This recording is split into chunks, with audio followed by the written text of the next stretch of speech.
Boa tarde, galera. Vamos para o segundo módulo, então, módulo 2. Então, o primeiro módulo a gente falou um pouquinho do processo histórico da reforma psiquiátrica brasileira. O módulo 2 nós vamos falar sobre a avaliação das funções psíquicas. Então, para que eu possa atender um usuário em saúde mental, eu preciso entender como é que eu avalio o quadro clínico dele também, como ponto importante, né? Então, a clínica de saúde mental, o exame das funções psíquicas é fundamental para essa avaliação, né? Através desse exame, a gente vai identificar os sinais e sintomas do quadro da pessoa para poder pensar no cuidado daquela pessoa. Então, e aí, como estratégia, a gente sempre usa alguns critérios importante, né? Então eu sempre uso primeiro, consciência. Segundo, atenção. A terceira é a sensopercepção. Depois a orientação, a memória, a inteligência, o juízo, afeto, humor, juízo crítico, pensamento, né? E o conteúdo, né, do pensamento, e depois vem a conduta e a linguagem. Esses são os critérios que a gente vai avaliar. Cada critério tem uma análise que a gente precisa fazer. Então vamos começar lá do início, né? A consciência. O que é a consciência? Consiste no ambiente em que se desenvolvem os processos mentais, como sensações, emoções, pensamentos, num determinado instante. Ela não é um contínuo, é naquele instante, tá? E a gente vai avaliar se a pessoa está lúcida, se ela está sonolenta, confusa ou sedada. Qual a diferença? A lucidez é um termo do estado normal da consciência, tá? Quando a gente está ativo naquele momento. A sonolência já determina um grau de prejuízo desse grau de consciência em consta dormir, mas pode ser desperto ao estímulo. Então é aquele quadro que tu está mais ou menos com sono, mas tu consegue no estímulo responder aquela coisa. Tá? A confusão é o estado entre lucidez e sonolência. Tem um quadro entre o meio. Eu sempre dou o exemplo de como a gente está no alcoolismo, alcoolizado, né? Ali naquela embriaguez, a gente fica entre a sonolência e a lucidez, tá? E a sedação é quando está sobre o uso de alguma substância que vai te deixar sedado, ok? O segundo critério é a atenção. A atenção é o processo psicológico mediante o qual encontramos a nossa atividade psíquica sobre os estímulos. Então a atenção é o estímulo a alguma coisa que está nos acontecendo. Então existe o estímulo interno e o estímulo externo, tá? Como é que eu posso determinar isso? Então o estímulo externo é aquele barulho que está acontecendo fora daquela relação direta entre uma pessoa. Então, se eu estou conversando aqui com vocês e está tendo um barulho externo, esse barulho externo são os estímulos externos. E a minha conversa com vocês é o estímulo interno. Tá? E então a gente pode ter o estímulo interno, a gente fala de tenacidade, e o estímulo externo de vigilância. Tá? Então, o normopréxico é o estado de tenacidade e vigilância dentro dos padrões de normalidade. Então, o normo, de normal, né, ele vai dizer quando tanto a vigilância quanto a tenacidade estão dentro do padrão de normalidade. E aí, a vigilância, ela pode estar hipovigil ou hipervigil. Hipovigil, vigilância, pensa, barulhos externos, estímulos externos, não é só barulho, estímulos externos, ok? Então, quando está hipovigil, é aquela coisa que tu está ali com a pessoa, mas pode estar caindo um monte de barulho do lado e ela não está conseguindo conectar esse estímulo. É como se ela estivesse sem foco nas coisas externas, tá? Isso é a hipovigilância.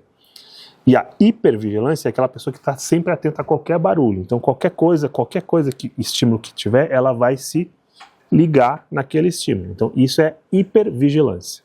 A tenacidade é a consideração ao estímulo interno. Aí não é as coisas que estão acontecendo por fora, é as questões que estão acontecendo entre a pessoa. Então a dificuldade do paciente manter fixado no mesmo estímulo. Então eu estou conversando com vocês e a capacidade de concentrar em mim, em ficar no meu foco. Isso é a hipotenacidade. E a hipertenacidade é a atenção excessiva sobre um determinado estímulo. Então, vamos dar um exemplo. Um paciente deprimido, ruminando suas ideias e culpa, pode experimentar essa alteração. Então, ela fica super conectado naquele estímulo interno. Beleza? Então, a gente falou de consciência, E falamos agora de atenção. Vamos para o terceiro ponto, que é a sensopercepção. A sensopercepção é a função do conhecimento do ambiente e sobre o seu próprio corpo. Então, ele vai tornar, dentro da função mental, né, através do qual o indivíduo ele toma conhecimento sobre o ambiente e sobre si próprio, tá? São os sentidos, tato, olfato, paladar, audição e visão. São os principais. E aí eles vão ser divididos em 2 tópicos, ilusão e alucinação. Então, o que é uma ilusão? Qual é a diferença entre ilusão e alucinação? Ilusão é a deformação mental de um objeto real. Por exemplo, um indivíduo vê num rosto de uma desconhecida sua namorada, ou ainda um psicótico ouve um murmúrio, vento, vozes e ordena suicídio. Ok? Então, tem um objeto que ele está se transformando. Então, eu estou olhando para uma coisa e essa coisa está se transformando em outra.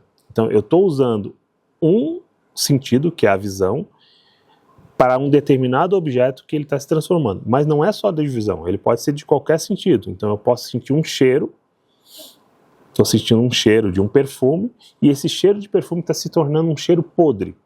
Ok? Então tem um objeto que está se transformando. Ok?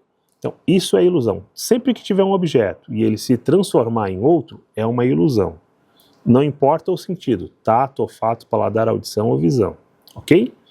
A alucinação é um pouquinho diferente, é porque não vai ter, ele percebe como real algo que inexiste, então, de qualquer um dos sentidos também, tato, olfato, paladar, audição e visão. Então eu posso sentir um cheiro que não tem aqui, mas eu estou sentindo um cheiro podre, eu estou sentindo na minha pele, sem nada, né, como se tivesse bichos andando dentro de mim. Eu estou ouvindo uma voz me falar para cometer um suicídio sem que tenha som nenhum. Tá? Então, isso aí eu estou falando de alucinação. Então, a diferença básica entre ilusão e alucinação. Ilusão. Todos os dois têm alteração dos sentidos, tato, olfato, paladar, audição ou visão, mas a diferença básica é, um vai ter um objeto que se transforma, é a ilusão, e o outro não vai ter objeto que se transforma, é um objeto que inexiste, é uma alucinação. Beleza? Vamos para o próximo? Orientação. A orientação é um complexo das funções psíquicas que nos propõe situarmos frente à realidade que encontramos. Então vai ser a orientação quanto ao eu e quanto ao espaço. Tá? Então a gente vai falar de orientação autopsíquica e a orientação alopsíquica. Que a alopsíquica vai se dividir em temporal, que é dia, hora, mês e ano, e orientação espacial, quanto ao espaço que eu estou, reconhecimento do ambiente em torno das, né, o local onde eu estou. A autopsíquica é quanto ao eu, né, a minha identidade. Então, vamos dar um exemplo de uma orientação autopsíquica alterada. Eu me vejo como Dom Pedro I, né? Então, é uma orientação, tá? É relacionada à identidade, a minha identidade, aparência e personalidade, tá? E a alopsíquica, eu posso dizer que eu estou agora aqui na faculdade SCOM, então estou organizado quanto ao espaço, mas em 1780, então quanto ao tempo está alterado. Então pense, orientação então vai ser alopsíquica, que é quanto à minha identidade, e, autopsíquica, que é quanto à minha identidade, e alopsíquica vai ser dividida em tempo e espaço, ok? Memória é a capacidade de adquirir, reter e utilizar secundariamente uma experiência. Então a memória é um HD, né? Se a gente pensar para hoje é um HD, então que vai sendo colocado, ele vai absorver isso e vai guardar ou não guardar, ok? Lembre, todos esses critérios eles são interligados. Para eu ter memória, eu tenho que ter um controle de entender o que a pessoa está falando ou o que ela está me trazendo. Tá? Então, eu tenho que ter consciência, eu tenho que estar lúcido. Okay? Então, eles estão um pouco interligados. A memória, ela pode ser, a gente vai avaliar a memória imediata, recente e remota. Qual é a diferença? Imediata é a memória de poucos segundos, permite a compreensão daquilo que está sendo colocado na hora. A recente é quando a memória permite a retenção de informações de alguns minutos e algumas semanas. São coisas de um pouco mais de tempo. E a remota é a memória antiga. Tá? Então eu vou controlar esses 3 tipos de memória. Tem um outro, que é a inteligência. Inteligência hoje a gente vocês vão encontrar em alguns manuais, vocês vão encontrar em alguns livros. No entanto, a gente não avalia mais inteligência, tá? Mas eu deixo aqui só para vocês entenderem que vocês vão encontrar algumas referências ainda esse quadro de inteligência. Nem mais a psicologia avalia mais isso como prioridade, a questão de inteligência. A gente avalia muito mais a cognição. A ideia é a capacidade daquela pessoa de conseguir entender aquilo que a gente está falando. E aí não é para avaliar a inteligência, é para avaliar como eu vou intervir com essa pessoa, tá? O próximo é o afeto-humor, tá? E aí isso é bem importante, que é a capacidade de experimentar emoções e sentimentos, né, frente a determinadas situações. Então, afeto é uma experiência emocional imediata, relacionada geralmente a algum estímulo externo. E o humor é uma disposição subjetiva duradoura. A gente sempre tem a ideia ao contrário, que o humor ele é mais fixo, né? Cada um tem um tipo de humor. Isso não quer dizer que se eu tenho um humor mais deprimido, eu vou ser sempre deprimido, não é isso. Mas eu tenho uma característica de humor mais deprimido, tá? Então e aí, a partir das coisas que vão me afetando na vida, esse humor ele vai seguindo para mais alegria, para mais tristeza, né? E vai mudando, ok? O que a gente avalia na entrevista quando a gente vai falar com o usuário? É o afeto do indivíduo e não o humor, ok? E aí vai ser eutímico, né? O estado normal de afetividade é a pessoa eutímica. O segundo, eufórico, né? Então, alegria exagerada, então ele vai estar muito para cima, muito acelerado, né? Muito eufórico nesse processo. A tristeza, que é o contrário, ele vai estar muito mais triste, tá? E aí o que eu estou falando de tristeza, eu não estou falando de depressão, estou falando de tristeza. E lembrando que a alteração num transtorno de humor, eu posso ter um transtorno de humor depressivo. E aí ele vai entrar numa depressão. Ou ele vai entrar num transtorno de humor eufórico, tá? Numa mania, numa hipomania, tá ok? A labilidade, que é a grande facilidade em mudança de estado afetivo. Então, do mesmo tempo que ele está muito alegre, daqui a pouco ele fica muito triste, então ele roda. Que aí vocês vão ver, principalmente no diagnóstico de transtorno afetivo bipolar, né? Que a pessoa muda, é muito lábil esse processo. A ansiedade, né, sentimento de apreensão, desconforto, manifestando geralmente inquietação, tá? E irritabilidade, então condições que pequenos estímulos são capazes de irritar, então são pessoas muito explosivas que facilmente se perdem a paciência, né? E puerilismo, que é a tendência a apresentar condutas afetivas de padrões de resistência a frustrações características do período infantil. Aquilo bem mais infantil, que a pessoa ela tem uma tendência de dificuldade de ter ao enfrentamento, tá? Então esse é o afeto-humor. E aí nós vamos agora para o pensamento. O que é o pensamento? Aonde o processo permite ao psiquismo assimilar, formular e manejar ideias. Então o pensamento, ele vem. Nós não controlamos esse pensamento na chegada, mas ele tem uma produção, ele tem um desencadeamento e um final, tá? O que ele vai chegar. Então a gente sempre avalia esses 3 pontos. A gente divide isso em produção, curso, tá? E conteúdo, ok? Então, produção do pensamento, que ele pode ser lógico ou mágico. O curso, que ele pode ter diferentes fatores, né? Como preservado, inibido, desagregado, prolixidade, né? E aí o conteúdo desse pensamento. Então, ele formou o pensamento, lógico ou mágico, ele andou um curso e agora qual é o conteúdo? E o conteúdo a gente avalia em delirante, fóbico, obsessão ou de ideação, tá? Então, delírios, né? Então, e aí tem aqui um ponto bem importante, a diferença entre delírio, tá? E alucinação e ilusão. A alucinação e ilusão é uma alteração lá que a gente falou anteriormente, da sensopercepção, dos sentidos. Delírio, tá? É uma alteração de pensamento. Isso quer dizer o quê? A alucinação e ilusão sempre vai ter uma alteração dos sentidos, tato, olfato, paladar, audição e visão. O delírio não.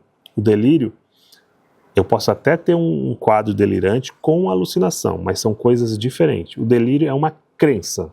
Eu acredito aquilo, tá? Não é uma questão de que eu estou vendo, ouvindo, sentindo. Não. Eu acredito naquilo. Tá? Então é um pouquinho diferente da alucinação e da ilusão, ok? A fobia, o que é fobia? É um medo exagerado, tá? Então são medos irracionais, né, de determinadas situações e pode ser de diferentes fatores. Nos transtornos de ansiedades fóbicos a gente tem vários né?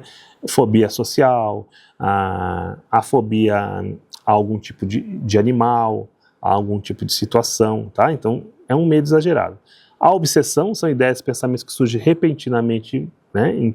Então, aí a gente vai ver muito um transtorno TOC, né? Transtorno obsessivo compulsivo. Então, a obsessão por algo, o TOC é uma obsessão por algo e compulsão. Então, eu tenho uma obsessão por limpeza e aí eu vou limpar várias vezes e isso vai ser a compulsão, ok? E a ideação, que pode ser suicida, né? Ou homicida, ok?